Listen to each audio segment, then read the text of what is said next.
You don't know me. Nobody asked me for my opinions about watches, let alone these watches, and definitely nobody asked me to make a YouTube channel about watches, and yet, here I am, another YouTube channel talking about watches. These watches, specifically. Straton Watch Company is a tiny micro-brand from Switzerland started by Kyle in 2015 to make a job out of something he loves, taking cues from mid-century modern automotive design to make wristwatches that could have been worn by people from that era. It makes sense, then, that most of Straton's watches are chronographs that fall under the very broad definition of driving watches, whether they're used for actually driving vintage sports cars or merely inspired by retro automobiles. I was not the originally intended recipient for these watches, but I tagged Straton on Instagram, and then Kyle offered me the chance to wear them around and try them on for size. This is not the first time I've done business with Straton, actually. I bought one of his bullet-style bracelets a while back, and I like it quite a bit, though these are the first Straton watches that I've handled. They're great attention-grabbing watches, so let's talk through some of the more common questions I got in the few weeks of wearing these. What these are the Straton Cuffbuster Sprint and the Speciale Automatic. Both are automotive-themed chronographs, but that's pretty much where all similarities end. The Cuffbuster is 37.5mm tall and 59mm across. I'll get to that in a second. It's got water resistance down to 10 bar, more than enough to make sure nature's elements it'll inherently get exposed to will not cause any problems. And although you shouldn't need the extra security, it's got a screwed-in crown for extra measure. It's powered by VK67 Mecha Quartz movement modified so that the crown and pushers occupy the top side of the watch instead of the right. It's 12mm thick with a domed sapphire crystal and has a lug-to-lug of just 36.5mm. The lugs are 20mm.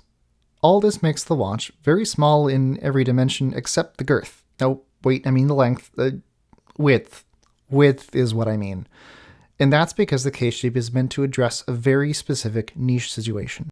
The Sprint is what is affectionately called the Cuffbuster case shape, in reference to its main shtick. Based on a 1972 design of the now-defunct watch brand DeSoto's, the Cuffbuster shape is built so that the watch dial is always visibly poking out from under a cuff, even when worn under a coat or jumper. This is fundamentally valuable for pilots, drivers, and participants of any vocation that requires the use of a steering device. As the saying goes, form follows function. Product design is usually rooted in solving some sort of problem, either real or imagined, and the Cuffbuster case design definitely solves some watch-wearing issues, both actual and imaginary. For an example, I hadn't really considered how many times I have to tug my sleeve back to see the time over the course of a day. This is especially noticeable on the days after I wore the Sprint, because somehow my brain just got trained to be able to see the watch face at a glance without any other effort required.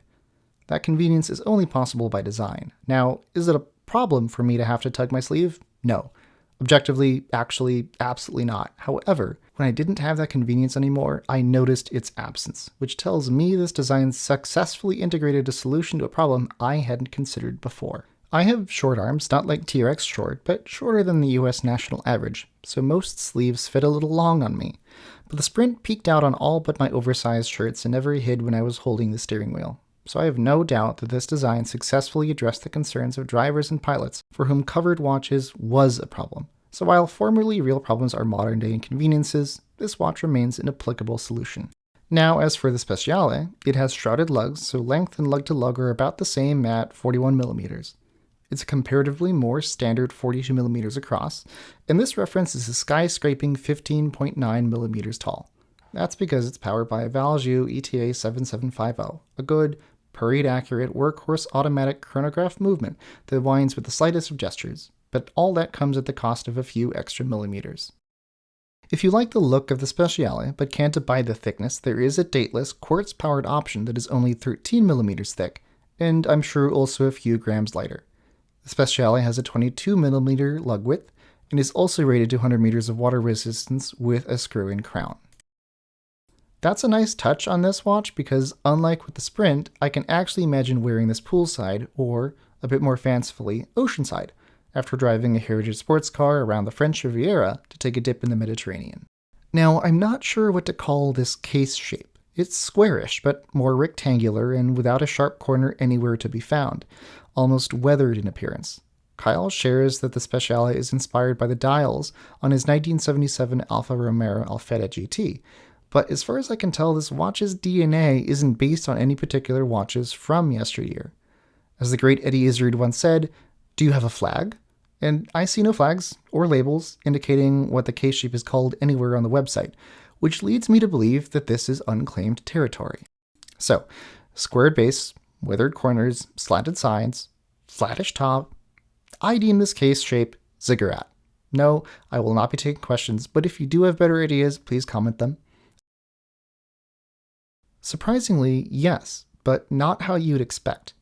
In my experience, the Sprint was very comfortable to wear throughout the day, and the Speciale was, after a little while, not comfortable. The Sprint is designed to either fit up high on the wrist or a little loosely to move with flexing. For me, both worked rather well. The satin-finished sides of the case are very soft to the touch and never once snagged on me. Even when the case slid down enough that it could have been a problem, it wasn't. The watch moved with me just fine. And with the 3 o'clock side lacking anything protruding, nothing snagged either. Another thing helping the cause in this case is the lightness of the watch. Being quartz-powered, the Sprint is a very neat 101 grams on a leather strap. Most quartz watches are light enough that I barely notice their presence, and that remains true here, even if the case is about as wide as the dashboard of my dad's 1977 Lincoln Continental Mark V.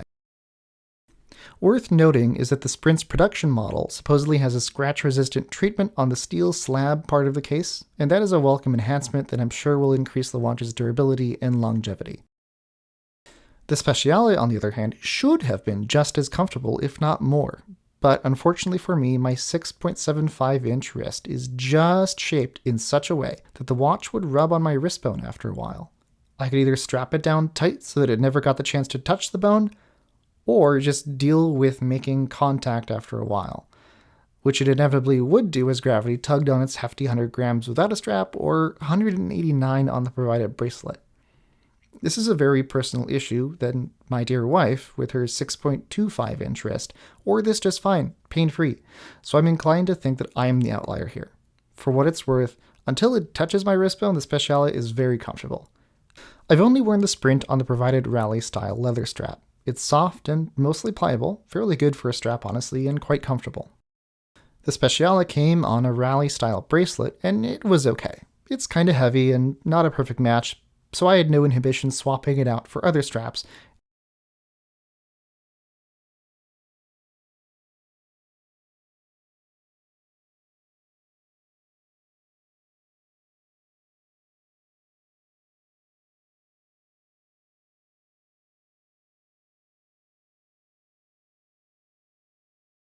NATO straps are not an option with the hidden lugs, and I can only imagine how much taller the bulk of NATO underneath would be. I tried this so you don't have to. Yee! Science. It's amusing to me just how different these watches are. One is designed to slide under and out from the cuff. It's thin, light, quirky, fun in how it defies the norms of watches. The other is heavy, thick almost to a fault, and very hard to hide under a cuff even with the smooth sides and round corners. Neither of these watches are any good at being discreet, but the reasons why couldn't be any more different. Good. Really good, actually. The bracelet sample on Speciale isn't great, but the watches themselves are pretty well made. I was surprised to learn recently that Straton has most of their parts manufactured from a factory in China. Surprised because I did not see that coming, and it's an example of how Chinese watch manufacturing quality is no joke. The finishing is excellent with sharp distinctions between the brushed sides and polished chamfer. The dials are both well executed with applied indices and more brushed surface under the crystal for the Sprint, and no blemishes that I could see. Both watches have sapphire crystals and steel casebacks, and the Speciale has a custom embossed back that pays homage to the Alfa Romeo dashboard that inspired Kyle to make the watch. No complaints from me whatsoever. Just because your sentence has a question mark doesn't make it a question. You do not pass go. Next.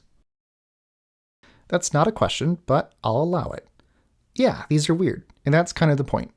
Straton Watch's designs are meant to be weird because that's what's fun, for Kyle, and maybe for other people too. I know they are for me. These are enthusiasts' watches that grab attention, and that translates to striking conversations like I had while wearing them. For a couple people even, it was a chance to connect with me about a hobby we happen to both have. And for most everyone else, it was an opportunity for me to tell them about my hobby that they didn't even realize was a thing. Oh, also to ridicule me for my watch choice. There were certainly some naysayers too.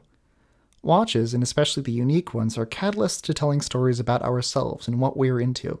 Ubiquitous historical watch designs, like that one dive watch you're probably thinking about right now, tell stories by the dings and dents left on them, but it can take a bit of effort or a more extroverted personality than mine to bring those memories up in conversation. I find out-of-the-box designs like these are more expressive and can effortlessly become the focal point of a new storytelling session. Communication is universally a sentient experience, and I think that sharing creative ideas, well, that's what it's all about. Cool, interesting watches are beacons for that socialization, so weird in this case is objectively a better choice. This is something I ask myself more than was asked by other people. I think that the Sprint and Speciale are both very fun watches, but I don't think my collection has the space for these purchases right now. With how much she liked it though, maybe there might be a Speciale in the future for my Speciale someone, although for myself, probably not. But if a conversation starter watch is next on your list, or if you just think it's fun, I say go for it. The quality's nice, especially for a micro brand, and I don't think you will be disappointed at all if you buy it. Whatever you do though, keep Straton on your radar. They make cool watches and don't take themselves too seriously, and come on. What's not to like about watches made for the pure joy of it?